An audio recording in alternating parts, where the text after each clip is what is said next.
What's up, you guys? Welcome back into iHeartRadio official wrestling podcast, the Battleground podcast. It is Battle, and we are joined today by a man that wears many hats when it comes to WWE. Everybody give it up for Robert Stone joining the show. Robert, how are you doing, sir? And I also wear collared shirts, and I did that for you. Like I Oh, well, dressed up for you for this podcast. well, I appreciate you doing that, and I dressed up for you, sort of. I'm wearing my CM Punk hoodie, so you dress up, and I just wear a hoodie. Okay. So All somebody's right. somebody's I got to bring guess. class to this show, and it's not me. Let's just be honest. Okay. At least you're honest.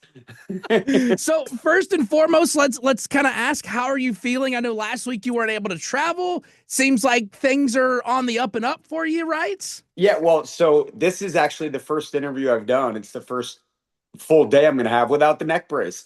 No neck brace, no crutches. 10 days ago, I took a beating from four random dudes who are going around putting beatings on anyone that they could get their hands on in NXT. And I'm actually posting a video later on my social media that's going to show you the process and how I got that neck brace off. So you got to Awesome. stay for that. That's going down today. Now, did that process involve working out at F45? Because I know that you own a couple of those gyms. I DJ at one here in Nashville, so like I know how those workouts play out. So did that help a little bit in your recovery time? Actually, my 8-year-old twins are the two who helped me get the neck brace off. It's pretty Nice. wild how it happened, but hey, that's awesome about F45 because we use DJs for our parties also. We actually in the Orlando area we own 5. Oh, So nice. Yeah, it's 45 a is the place to wild be. thing.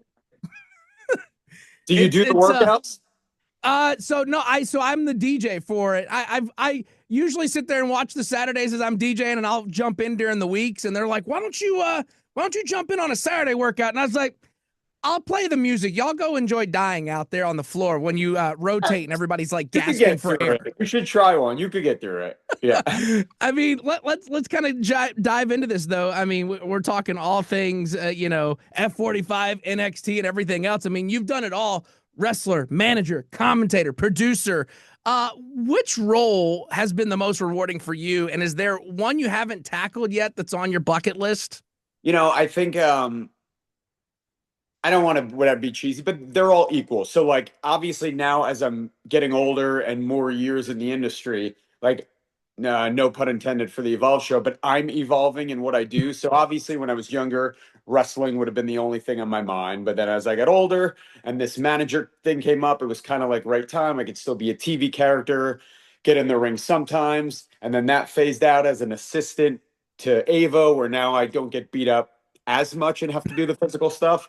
And now, with a little producing thrown in sometimes, and then now this commentary thing, it's just as I'm getting older and my body's getting more beat up, it's nice to phase away from getting destroyed on a regular basis. Yeah, But absolutely. I mean, I love anything in wrestling, checking any box to like learn anything new. That's always cool.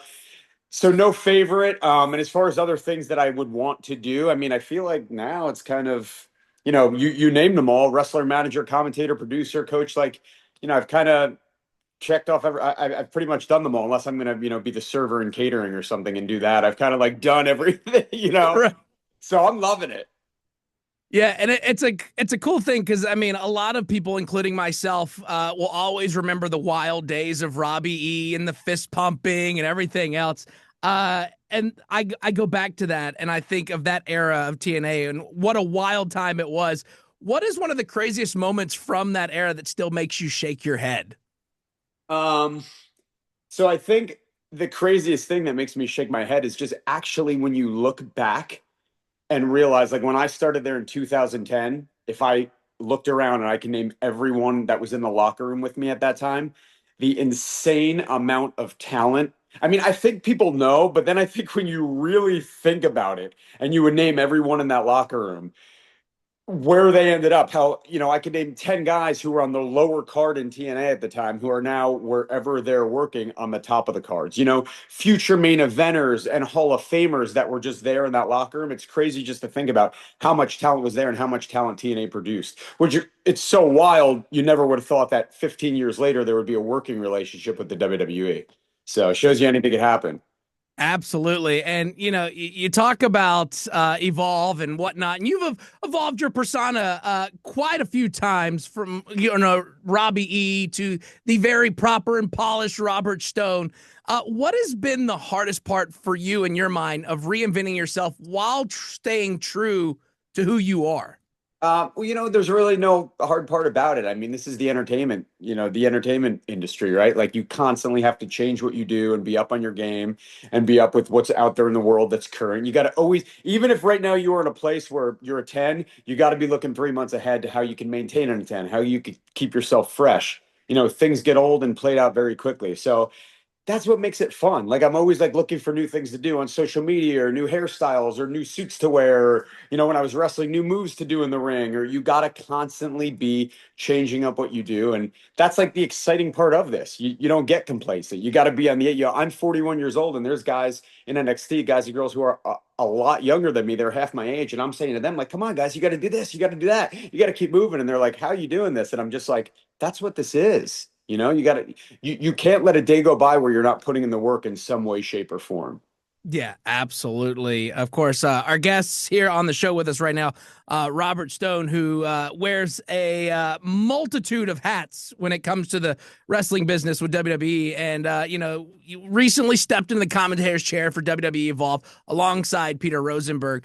What has been the biggest challenge for you in calling the action compared to being in the ring yourself?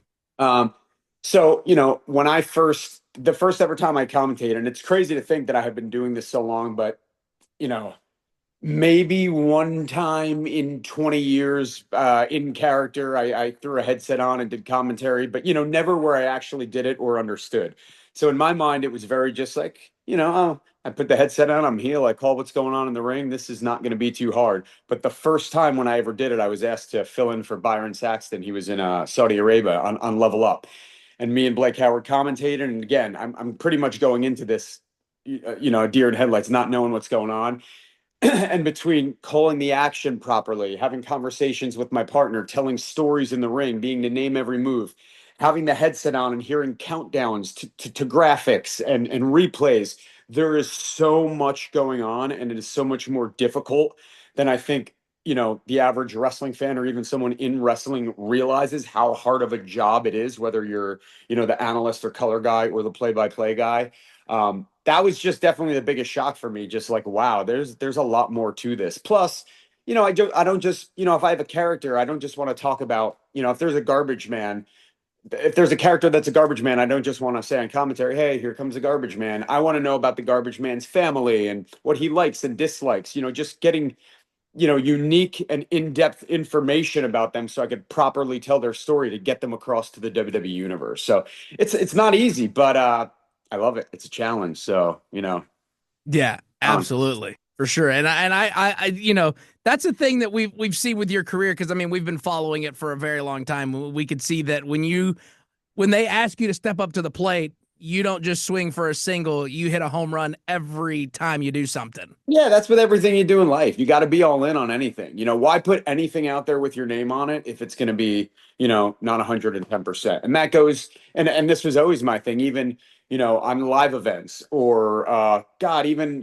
at the Performance Center, we'll do, they're called PC live shows where we just kind of do an in-house show for new superstars to get reps. Even on that, I mean, if I'm on those, I'll spray tan. I'll wear my best suit. It doesn't matter if no one's in the audience, if we're on a live event in front of, 100 people in Cocoa Beach, Florida. I'm always making sure if someone takes a picture of me and puts it on X or Instagram that I'm going to look like $1 million. I mean, that's just, you got to always be on point. That's what being a WWE superstar is. Absolutely. And you mentioned this just briefly at the beginning of this. The WWE and TNA partnership was once unthinkable. WWE working with other companies. It was never thought of, never thought we'd see the day, but now we're seeing this crossover happen. As someone who has worked in both companies, what do you think this means for the future of pro wrestling moving forward? I just think what it means for the future is that fans are going to have the time of their lives. Because it's like, hey, expect the unexpected. Who's going to show up on this show? Who's going to show up on that show? What dream match can I have actually happen now that never would have been able to happen? Title versus title from two different promotions. I mean, what world are we in? You know what I mean? And Hmm. it's a win-win for everyone, you know? It's making, NXT more interesting because, you're getting different talent. It's making TNA more interesting because, they're getting brought up to a level where NXT is. So everybody wins, the wrestlers, the producers, the owners of WWE and TNA, the fans, everybody wins. Absolutely. And of course, the one thing that we were all excited about when, Obafemi came out to the ring and he was like, all right, come out here. Let's do this. The lights go out. You're thinking it's the guys that potentially attacked you are going to come out. And all of a sudden, you hear a recognizable name come out, and it's Moose, who you know very well from back in TNA days. And like you said, I mean, seeing the NXT title going up against the TNA X Division title, this is something that we never, ever thought would have happened. Yeah, 2025. I mean, it's just like, yeah, why not, you know? And here's the thing, like, it's not the end. I mean, you saw what happened with John Cena, this past weekend. It's not the end of WWE fans going, "Oh my God, did that really happen?" Like this is just the beginning of those moments where you're just like, "Wow, this is unreal." Yeah. That's why WWE is so hot right now, as it should be. I mean, it's the best wrestling in the world. It's always been, and it will continue to be. Yeah, absolutely. And of course, you're able to watch NXT live on the CW. 8/7 Central is when you can check that out. And you mentioned John Cena for a second, and something that nobody ever expected over the weekend at Elimination Chamber. John Cena finally turning heel. My 8-year-old, who is a big wrestling fan, texted me because I was uh, not able to sit there and watch it with him. He texted me and was like, "We no longer like John Cena, The Rock, and Travis Scott." That was the text message that he sent me. What's going through your mind as somebody who is a part of the roster, seeing something that we never thought would have happened? John Cena turning heel. Yeah, I mean, same thing. I mean, I'm in the world of NXT and the world of Evolve, so I'm not in right now the Raw and SmackDown world. So when I watch that, it's still watching like a fan. I don't know all those guys, and I'm not regularly around them. So when I watch that PLE, I'm still watching and reacting like a man. Like I didn't think about that. Like that just happened. That like how cool. Like my wife, who does, she's not the biggest wrestling fan. I even ran up and told her, I was like, 'cause the clip was on X after. And I showed her, and I'm like, "You got to see this! Like, unbelievable! Like, what just happened? Like, this is going to change the game." And even she was like, "Wow, that's cool," So it's just, yeah, I was shocked, just like your 8-year-old was, just like my 8-year-olds were. What do your 8-year-olds text on, a phone or a watch? He texts me on his iPad. Oh, okay. My twins have watches that they text on, and they like spell everything wrong or do voice messages. It's like, so I'm curious, as he texts you all those names, did he spell them all correctly?